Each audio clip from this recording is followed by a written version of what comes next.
Hello परीक्षार्थियों, देखिए हमारे पास यूपी बोर्ड का 824 IN कोड का ये पेपर है। हम इसको सॉल्व करने वाले हैं। इस कोड के जो कुछ प्रश्न हैं यूट्यूब पे जो बहुत सारे क्रिएटर बनाते हैं और इन्होंने जो अपना एक्सप्लेनेशन किया है इस पत्र का वो कुछ टाइप में गलत भी है। ठीक है, हम इसका एक संकलन एक बार पुनः करेंगे और देखते हैं कि कौन कौन से MCQ जो हैं सही हैं। देखिए यहाँ पर बहुविकल्प पहले आपको फिजिक्स का एक उपभाग मिलेगा। तो देखिए उपभाग में पहले आपको फिजिक्स का मिलेगा। और देखो पहला प्रश्न क्या है, 10 सेंटीमीटर फोकस दूरी का एक उत्तल लेंस एक वस्तु के बराबर आकार का वास्तविक प्रतिबिंब बनाता है। वस्तु और इसके प्रतिबिंब के बीच की दूरी, समझ रहे हैं आप, वस्तु और प्रतिबिंब के बीच की दूरी। तो हम इसको एक्सप्लेनेशन एक पात्र पे कर देते हैं।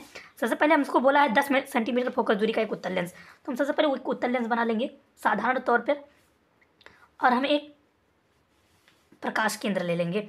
ठीक है, और इस पर हम लिख देंगे OF1 और यहाँ पर 2F1। यहाँ पर लगभग त्रिज्या ले लेंगे F2 और 2F2। ठीक है, अब पूछ रहा है इसमें उत्तल लेंस वस्तु के बराबर आकार तथा वास्तविक प्रतिबिंब बनाता है। बराबर आकार कहाँ बनाएगा, जब यहाँ पर प्रतिबिंब 2F पर होता है। तो ये कहाँ पे जाएगा, देखिए यहाँ पर सबसे पहले फोकस दूरी इसका दिया है 10, यानी यहाँ से 10 सेमी मान लीजिए। ठीक है, यहाँ से यहाँ तक 10 सेमी पूरा है। ठीक है, तो यहाँ पर देखिए रे जाएगी, ऐसे कटेगी, उसके बाद यहाँ कहाँ पर मिलेगी, ऐसे सीधे चली जाएगी। उसके बाद रे कहाँ जाएगी, प्रकाशीय केंद्र O से होते हुए लगभग यहाँ पर काटेगी। देखिए यहाँ पर इसके मध्य एकदम पूरा बनाएगी। अभी पटरी से होता तो ठीक से बन जाता, इसलिए ठीक है ऐसे नॉर्मल। अब देखो यहाँ से इसकी त्रिज्या 10 सेंटीमीटर है। अब यहाँ से यहाँ तक कितनी हो जाएगी, 20 हो जाएगी, 20 सेंटीमीटर हो जाएगी। अब देखो यहाँ से यहाँ तक की दूरी 20 सेंटीमीटर। अब देखो यहाँ पर पूछा क्या है, वस्तु, ये वस्तु है और इसके प्रतिबिंब, ये प्रतिबिंब है, के बीच की दूरी। तो 10 सेंटीमीटर इधर है, इधर पूरा 20 सेंटीमीटर है, सॉरी यहाँ पर पूरा 20 सेंटीमीटर है और यहाँ पर बराबर बन रहा है तो इधर भी 20 सेंटीमीटर होगा। ठीक है, तो 20 और 20 जब जोड़ेंगे तो आपको 40 सेंटीमीटर प्राप्त होगा। तो यानी वस्तु और प्रतिबिंब की दूरी जो है वो बराबर होगा किसके, 40 सेंटीमीटर के। तो ऑप्शन नंबर डी जो है आपका ये परफेक्ट होगा। जिन्होंने सही लगाया है वो सही है। देखिए एक उत्तल दर्पण द्वारा उत्पन्न आवर्धन सदैव होता है। तो देखिए उत्तल दर्पण सदैव छोटा प्रतिबिंब बनाता है।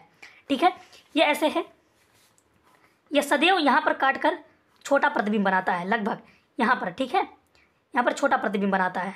ठीक है, वैसे साधारण तौर पर हम बता दे रहे हैं, यहाँ पर बनाता है तो हमेशा 1 से कम होता है उसका आवर्धन। एक अभिसारी लेंस की फोकस दूरी 20 सेंटीमीटर है।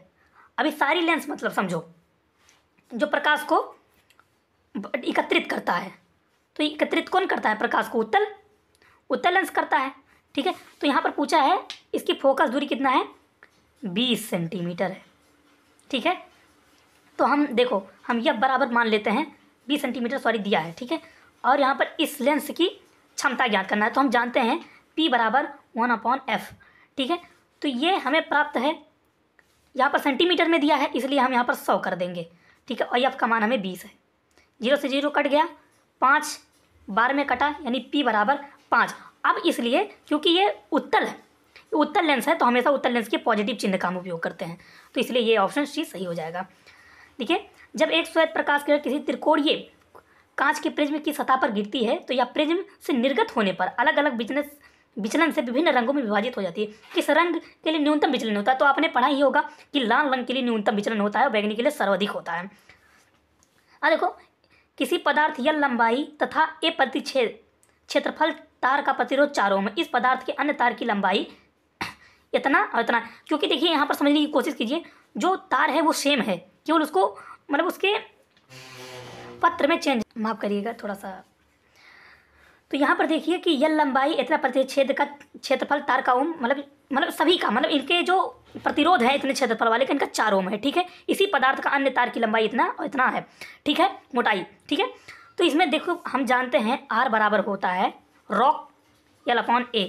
ठीक है, अब यहाँ इस पे दी है यल लंबाई इतना इतने क्षेत्रफल का, जो ओम है ये 4 ओम का, इसका मतलब प्रतिरोध है।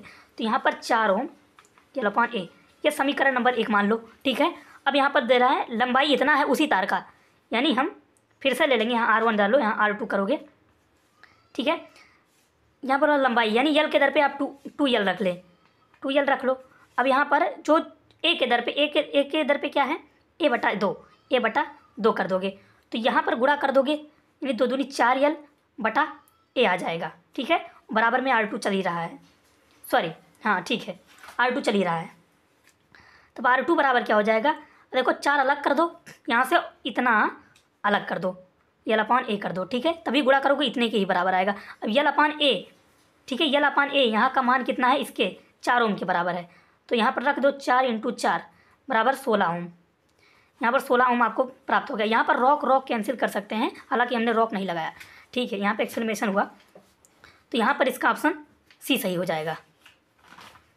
अब दूसरा देखो, अब एक्सक्लेमेशन कम करेंगे, थोड़ा सा स्पीड बढ़ा देंगे। निम्नलिखित में कौन किसी परिपथ में विद्युत शक्ति को प्रदर्शित नहीं करता है, तो ये जो है ये प्रदर्शित नहीं करता और ये सब करते हैं, ये इसका फार्मूला भी है विद्युत शक्ति का।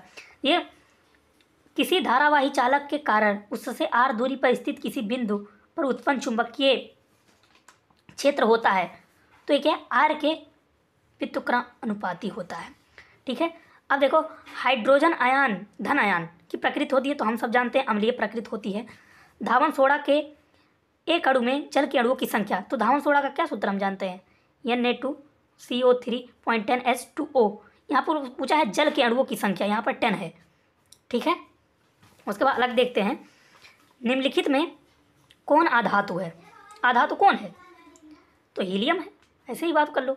ठीक है, और धातुओं के लिए कौन सत्य नहीं है, ठीक है, कौन सा सत्व नहीं है, तो धातुएं सदैव सह संयोजक यौगिक बनाती हैं। नहीं नहीं नहीं नहीं, ये गलत है, ये गलत है, तो ये नहीं ही पूछा इसलिए यही सही हो जाएगा।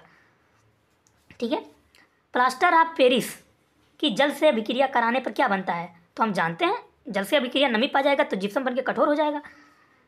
एथेनॉल को सोडियम से अभिक्रिया कराने पर क्या प्राप्त होता है, यानी गैस की बात पूछ रहा है। ठीक है, तो देखो यहाँ पर अभिक्रिया मैं बता भी सकता हूँ, लाओ बता देता हूँ। CH2H5OH किस अभिक्रिया में बनाना है, सोडियम से अभिक्रिया कराने पर क्या होगा, यहाँ पर ये अलग हो जाएगा, ये इतना अलग हो जाएगा, हाइड्रोजन गैस अलग हो जाएगा, यानी C2H5ONA प्राप्त होगा, जहाँ हाइड्रोजन गैस निकल जाएगा। ठीक है, तो यहाँ पर हाइड्रोजन गैस निकल जाएगा। उसके बाद देखते हैं अगला देखेंगे, मानव में लिंग गुण सूत्रों की संख्या। देखिए यहाँ पर ध्यान देने वाली बात है, मानव में लिंग गुण सूत्र कितने होते हैं, एक जोड़ी होता है यानी 2। ठीक है, इन्हें हम क्या कहते हैं, एक सेक्स क्रोमोसोम भी कहते हैं, इनको। ठीक है, शरीर के बाहर से ऑक्सीजन को ग्रहण करना तथा कोशिका के आवश्यकता अनुसार खाद्य स्रोतों के विघटन को क्या कहते हैं, अरे भाई श्वसन कहते हैं। मस्तिष्क का मुख्य सोचने वाला भाग कौन है, अग्र मस्तिष्क है। निम्नलिखित पौधे में से किसका पुष्प एक लिंगीय होता है, तो पपीता का जो है एक लिंगीय होता है।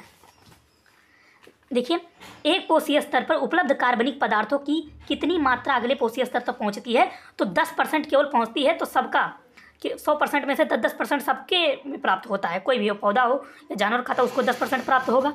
माफ़ करिएगा, थोड़ा सा सराउंडिंग में साउंड है, उसको इग्नोर करिएगा। देखिए यहाँ पर 10 आता है। ठीक है, पौधों में प्रकाश संश्लेषण का उत्पाद है, पौधों में प्रकाश संश्लेषण की बात कर रही है, तो देखिए ग्लूकोज, ऑक्सीजन, जल, इसी का ही उपयोग होता है। ठीक है, और यहाँ पर प्रोटीन का यूज नहीं, ऑक्सीजन का होता है, जल का होता है, तो इसलिए यही ऑप्शन सही हो जाएगा, गलत ऑप्शन ही क्यों करें।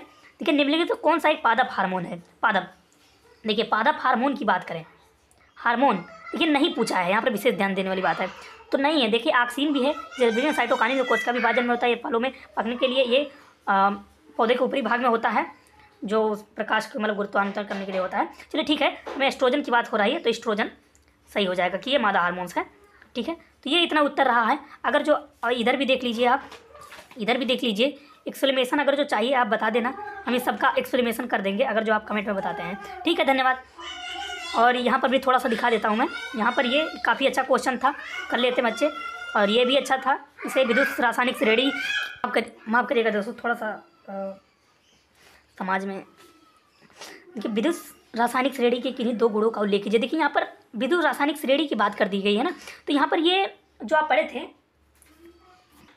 हाँ, जो सक्रियता श्रेणी आपने पढ़ा है यही इसी का ही मतलब है, विद्युत रासायनिक श्रेणी, इसी को सक्रियता श्रेणी के नाम से। NaCl का आप वो इलेक्ट्रॉनिक विन्यास निकाल कर भी आप इसका एक्सप्लेनेशन कर सकते हैं। चयन उदासीनीकरण आप जानते हैं, इसका भी अभिक्रिया आप करा सकते हैं, काफ़ी अच्छा था। थोड़ा सा यहाँ पर इसमें थोड़ा सा बच्चों को प्रॉब्लम हुआ होगा, ठीक है, बैलेंस करने में, नहीं तो सब कुछ दिक्कत नहीं हुआ होगा। और यहाँ पर ये भी अच्छा है, IPSC नेम भी आप लिख सकते हैं। यहाँ पर इसका देखिए 1 कार्बन 2 3 यानी प्रोप होगा, और ये अल समूह जुड़ा हुआ है, ठीक है, तो आप इसका नाम लिख सकते हैं, यानी मेथ एथ प्रोप आप लिखोगे प्रोप। एक बॉन्ड है तो न, उसके बाद OH है ल, देखिए प्रोपेनॉल, इसका नाम प्रोपेनॉल है, इसका भी नाम हो जाएगा। आप बताएंगे तो फिर से एक्सप्लेनेशन हो जाएगा। और ये खंडन विखंडन है, स्पाइरोगाइरा में इसमें खंडन होता है, विखंडन भी होता है, प्लाज्मोडियम में भी होता है, पुनरुद्भवन किस में होता है, हाइड्रा में होता है, मुकुलन किस में होता है, मुकुलन भी हाइड्रा में भी होता है, ठीक है, ओजोन परत ये भी, और ये भी देख लीजिए यहाँ पर सही है सब कुछ। चलिए ठीक है, आप कहेंगे तो एक्सप्लेनेशन कर देंगे। और जो MCQs हमने बताया है सभी MCQs पे डाउट नहीं होगा आप लोगों को, सभी MCQ जो हैं वो सही हैं, कहीं पर कोई गलती नहीं है।